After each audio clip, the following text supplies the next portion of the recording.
Ito ang GMA Regional TV News.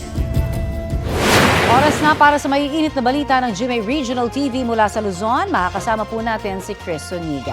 Chris? Salamat, Connie. Pinagsasaksak at tinakawan ng cellphone ng isang babaeng estudyante sa Tarlac City. Ang sospek aminadong nagawa ang krimen para makabayad sa mga utang. Balitang hatid ni CJ Turida ng GMA Regional TV. Nagsa-cellphone ang babaeng estudyante habang nakaupo sa waiting shed sa Barangay San Vicente, Tarlac City. Isang lalaki ang bigla na lang tumabi sa kanya at agad siyang pinagsasaksak.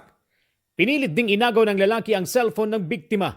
Initially, lumapit nga daw yung suspect natin sa kanya, nagpalakad-lakad, at tinabihan siya.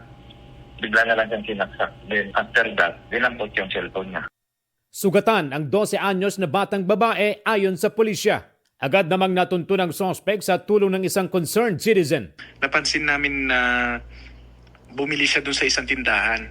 And fortunate naman na yung tindahan na yon may CCTV pala. So, nung yumuko siya, na-identify siya nung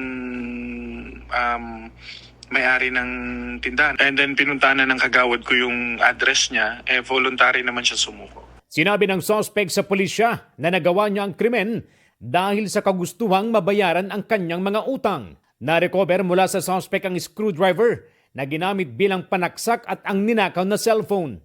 Nahaharap siya sa kasong frustrated homicide at robbery. Wala pang pahayag ang kaanak ng biktima. CJ Turida ng GMA Regional TV, nagbabalita para sa GMA Integrated News.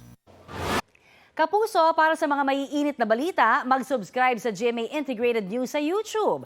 Sa mga kapuso naman abroad, subaybayan nyo kami sa GMA Pinoy TV at sa www.gmanews.tv.